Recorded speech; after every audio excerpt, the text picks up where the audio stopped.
Good afternoon. Yes, it's me. I've returned.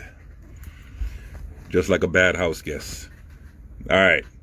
We're going to do a real brief... Hold on. I apologize to all my Caribbean listeners, man. Because, it's a man I deal with brief. We're going to do a short episode 3 of our tech tips. All right. So we've only done 2 so far, so we on a roll, man. This is the 3rd one. So this will be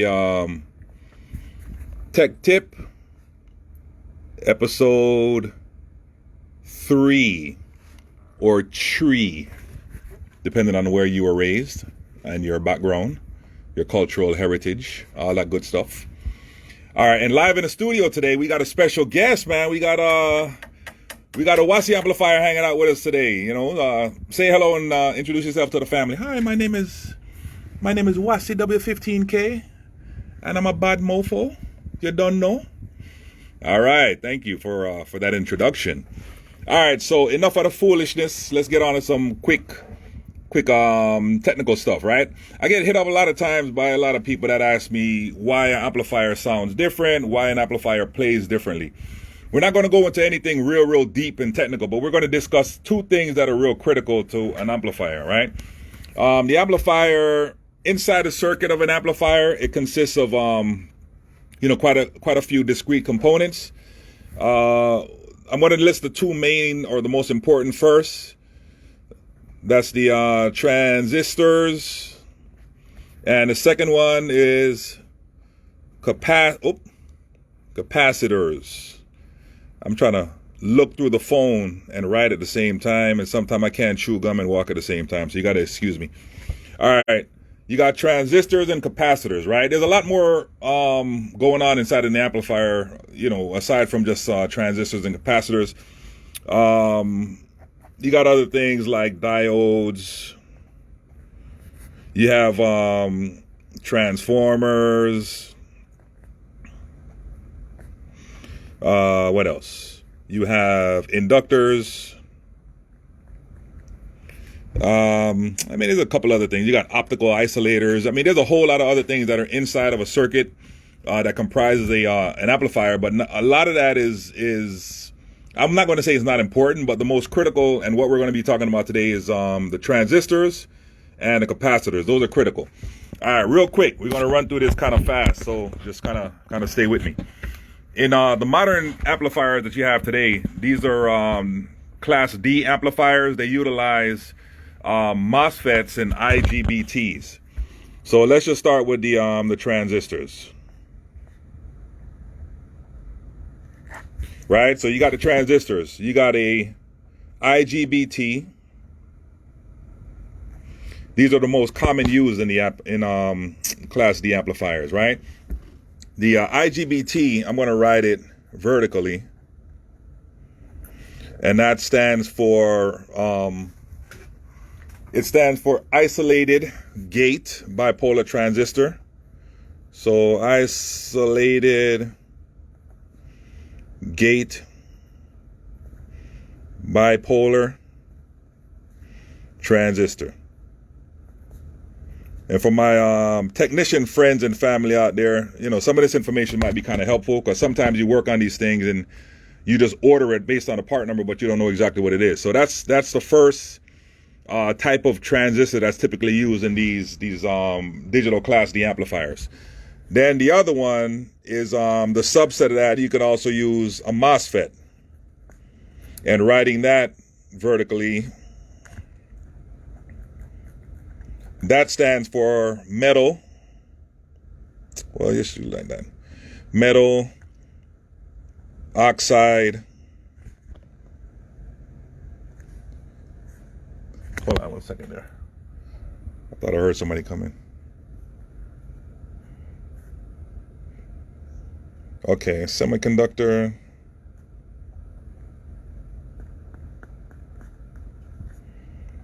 Field. Effect. Transistor. Again, so these are both transistors, right? And they're basically switches. This is a switch, the IGBT. is a switch and the MOSFET is a switch. So both of these are switches. They switch real fast. Typically, the IGBT, it handles more current and more voltage. So that's why you'll see these used a lot of times in these Class D amplifiers, and in depending on the actual circuitry, they're preferred over the MOSFET. The MOSFET just switches faster. It's over 200 kilohertz, I think it is, as far as the switching speed. So this is faster. The MOSFET is faster than the IGBT. So enough of this technical stuff, man, because I know that stuff kind of get boring. But anyway, in the actual Class D amplifier, you have what's called IGBTs and you have MOSFETs, all right? We're just going to do this high level. You got IGBTs, you got MOSFETs. Both of these are transistors, right? I'm not going to spell it out. So both of those are transistors, right? Transistors are important in an amplifier because that's what's used in the power supply to create the actual power that the output stage uses. The transistors are also in the output stage. The output stage is what plays the speaker. So if you got these 21s or 18-inch speakers and you're driving them, it's the transistors that are causing those speakers to go in and out. They're causing the speakers to move. So that's what a transistor is. So we covered that. And these are the two main types that are used in these Class D amplifiers, IGBT and MOSFETs. So let's move on. The next thing is capacitors, right? A capacitor, you could think of a capacitor, I guess, like a battery. It basically holds a charge. So we'll just use cap for short. So a capacitor holds a charge. Obviously, if you're thinking about holding a charge, you're basically storing energy to do work. So when the amplifier is playing, it takes the voltage coming in. So this is like a power cord right here. This is connected to this amp right here. So this is the power cord. It takes the voltage coming in from the source, whether it's a generator or a building. It pulls that voltage coming in, and it uses it in the power supply. We're not going to get into the switching and the pulse width modulation and all of that, but it's going to use that voltage source inside the power supply of the amplifier to create whatever it needs to provide the power to the output stage, which is what plays the speakers. All right. So far it's real simple. You got a transistor and you got a capacitor. You need those two things in the actual amplifier to create the power that's needed to play the speakers. So, it gets a little complicated, but I'm not trying to make it complicated. I'm trying to make it as simple as possible. So anyway, now let's go on to what makes the amplifiers different. All right, we got right here, we got two sheets. These are both MOSFETs, right? So you got a MOSFET right here, right? And you also have another MOSFET right here. All right, so what I'm doing is I'm just trying to give you an example of the difference between these transistors and why certain amplifiers play better, play stronger, or play different than another. So these are both MOSFETs. MOSFETs are typically always N-channel, right? N-channel MOSFETs are basically always used. To my technician friends out there, you never see a P-channel MOSFET being used because P-channel MOSFETs are inferior. So it's always an N-channel. All right.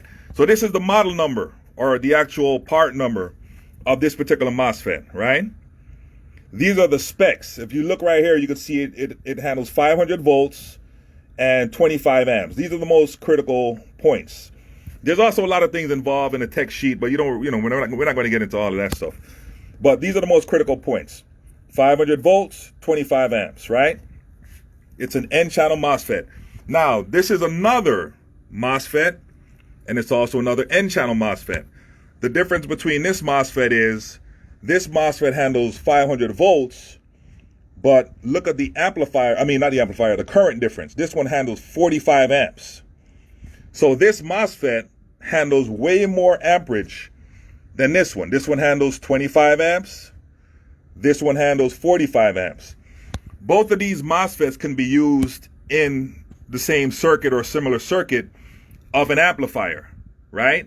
But one amplifier is the same Class D. It's using these MOSFETs with the 45 amp current handling capability part versus the other amplifier that's using these MOSFETs, right, with the 25 amp current handling capability part. So right there, you have two parts that could basically do the same job, but one part is better than the other one. So that now helps you understand a little bit as far as why some of the amplifiers play better than the other one. All right, so let's just move on from the MOSFET. These are the MOSFETs, right? We're going to move on from the MOSFETs, and we're going to go to the IGBT, right? I don't have two IGBT data sheets to show you because we're just doing a comparison. I'm just trying to show you something as far as the different components that are used inside the amplifier. These are IGBTs, very common in these lightweight amplifiers and these digital amplifiers. They use quite a few IGBTs. The benefit of an IGBT, which once again, going back to what I just told you, it's an isolated gate bipolar transistor. The benefit of an IGBT is they handle a lot more current. They can handle more current and voltage. All right. So as we just discussed with the MOSFETs, we have the two MOSFETs. The better MOSFET of the two of them was able to handle 45 amp. So this is the better MOSFET as far as current handling capability of these two MOSFETs, right? Look at the IGBT. The IGBT can also be used in a similar circuit instead of the MOSFETs, but look at what the IGBT can handle, right? The IGBT can handle 600 volts, but look at the amp rate. This thing can handle 68 amps, right?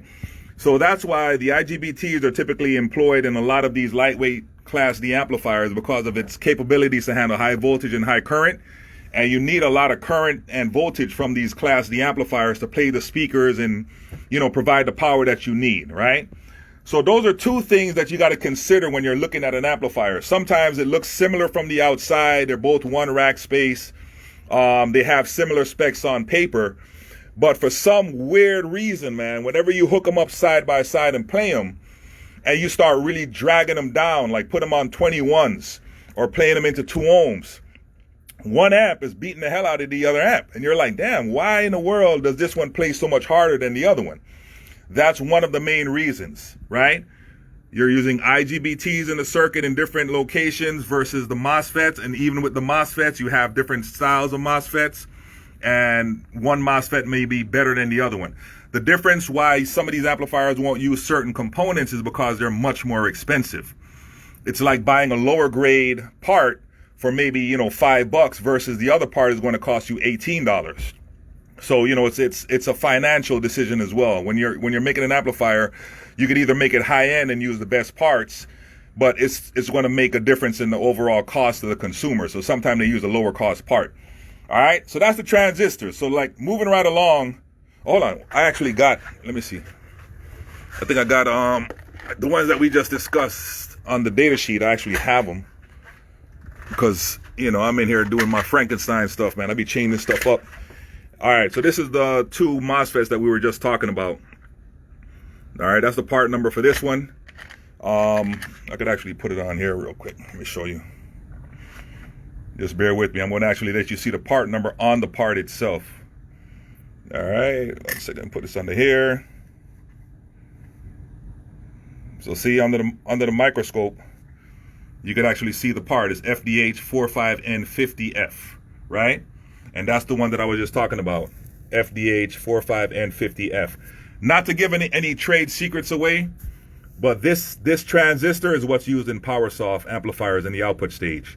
All right, that's the only little secret piece of information I'm giving away in this video. I ain't trying to tell everybody everything, but that's the MOSFET that's used in the output stage. Okay, so that's one, and put it back in the right bin. Bam. This is the other one that we discussed. Put this under here. So it's the IXFR 44N50, as you can see on the microscope right here, and that's the one that, you know, it doesn't handle as much current. It's not as great as the other one, I would say. So those are the difference between the two. And if you notice my bin, I have a bigger bin for this one and a smaller bin for that one. What does that tell you? This one costs way more money than these. So I could buy a whole bunch of these, but with these I buy some, but you know, I don't really spend like that because they just cost a whole lot more. All right, so that's what's going on with transistors and why one amplifier may sound a lot different or be able to perform a lot better. That also impacts the amplifier's reliability and its longevity. So just keep that in mind. Some amplifiers that are made, if you look at them funny, you had a bad day at work and you come home and you give them a dirty look, the amplifier just blow. You know what I'm saying? It just gets mad at you for looking at it funny and just decides to quit. So you got to take that into consideration when you're getting an amplifier. What kind of parts are being used. I know you won't know that, but you got to go off of sometimes you just got to go off of historical data. Like somebody's used it and they said, boy, I assumed to turn on the amplifier blew, or I used it for 3 weeks and it went out on me, you know, stuff like that. Because I do a lot of repairs, as you already know, so I kind of see what's really going on. So if I put my name on this here, there's got to be a reason. All right, let's move on to the next part. The last one is capacitors, right? You got a bunch of different types of capacitors. Capacitors are used, like I said earlier, to hold, you know, a charge, and they basically provide the power to do work, and the work is being, you know, performed by the transistors. So if the transistors don't have sufficient amount of voltage and current, they can't work. All right, I'm going to show you two different types of transistors. I got some transistors here. I mean, not transistors, sorry, capacitors. My brain getting crossed up. All right, so we got two capacitors. There's three right here, but I'll save this one for later, right? These are all good capacitors. I just call them caps. From now on, we'll just call them caps instead of using that long, drawn-out word. This capacitor or cap is 200 volts, 330 microfarad.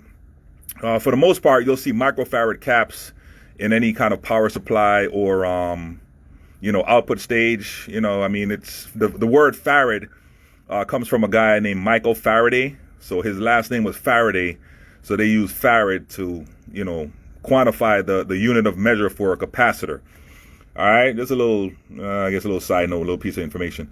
But this capacitor is a good cap, right? But if you notice, if you look at it, it gives you the actual parameters: 200 volts, 330 microfarad. You spin it around, there's nothing else on there. It's not a bad cap, it's a good capacitor. But look at this capacitor. This capacitor is it's not the same value. I'm just showing you something different as far as the writing on it. This is a 220 microfarad. The UF, U stands for micro, F is farad.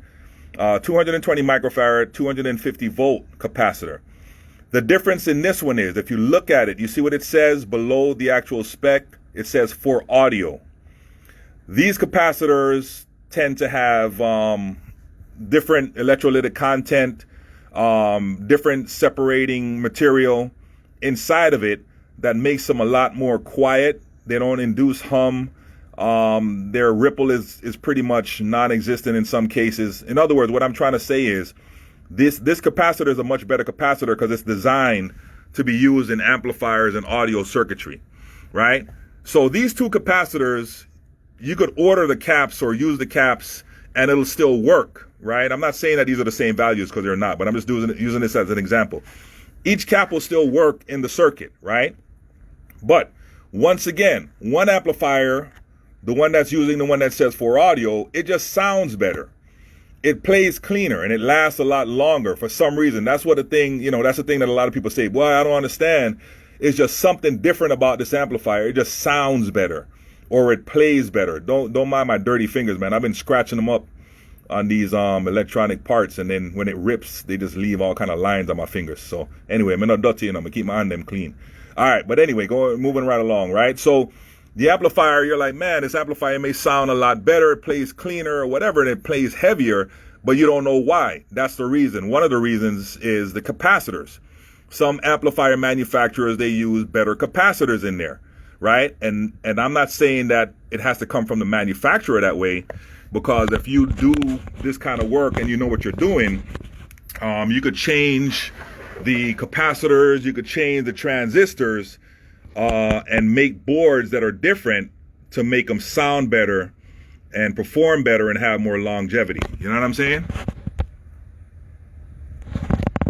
Yeah. So that's the difference in amplifiers and what makes certain amplifiers play different and operate different and just, you know, have better performance, right? So that is that. I like to keep these things short. Hopefully you got a little bit of good information out of it. Hopefully my technician friends, y'all got some good stuff out of this too. One more thing, I guess, before I go. I'm just trying to like review the things that I keep getting asked, and I want to clarify everything. Current is what goes through your wire to your speaker, right? So remember we had that last video, not the last one, the first video, I believe it was, one or two, I forgot. But anyway, we spoke about current and voltage, right? Current is what goes through your speaker. Goes through your wire. So when you have an amplifier playing or whatever, a lot of times somebody will say, boy, the voltage not go through the wire, whatever, whatever. Voltage does not go through wire, right? Current does. If you think about it like this, an easy way to remember, if you get hit with a taser, right? A person could zap you with a taser, or a police, or a girl that got pissed off with you because she found another girl's number in her phone and she decided to take our tears away and buy her for Christmas to protect herself and shock the hell out of you. That taser is not going to kill you. You see what I'm saying? It's going to shock the hell out of you. Yeah, it's going to make you jump and do the electric slide, but it ain't going to kill you. That's because voltage is not typically what kills you. You could have 16,000 volts from a taser hit you and not die. But you could have 1 ampere, if you want to call it that, of current go through your body and it'll kill you. Once again, I'm going to say that again. You could have 16,000 volts hit you from a taser and not die. But if you have 1 amp go through your body, that can kill you. Amperage is what goes through the wire. Current flows through the wire. So, for the people that keep saying, the voltage is going through the wire, voltage does not go through wire. Voltage is a kick. That's what pushes the actual current through the wire, right? So I just wanted to kind of spell that out because I got hit with that question quite a bit as well. So just wanted to clarify that, man. My whole objective is to give back to the sound community and help people out, do as much as I can while I'm here. You know what I mean? I think that's our purpose in life.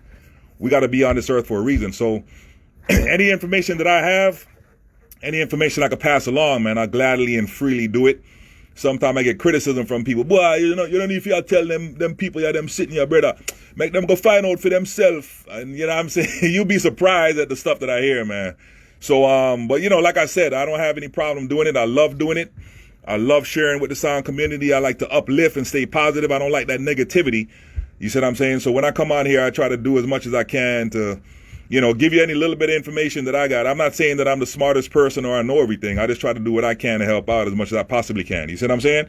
So hopefully if this information helped you, feel free to pass it along, man. And, you know what I mean? It's a Sunday. So, but that's why I say big up God each and every time. You know what I mean? You can't do nothing without him. So you got to make sure you don't leave him out, even with this quarantine thing. You see what I'm saying? So yeah, just big up on yourself, and I'll catch y'all the next time around when I get any more questions, and I try to figure out a way to answer it as best as possible. I'll do another video. All right. So let me move these out of the way. So this stuff is here as a screenshot, so to speak. So if anybody wants to go back and look at it, it's there. All right. Wasi over and out. Big up yourself. Enjoy the rest of your Sunday, man. Bless up.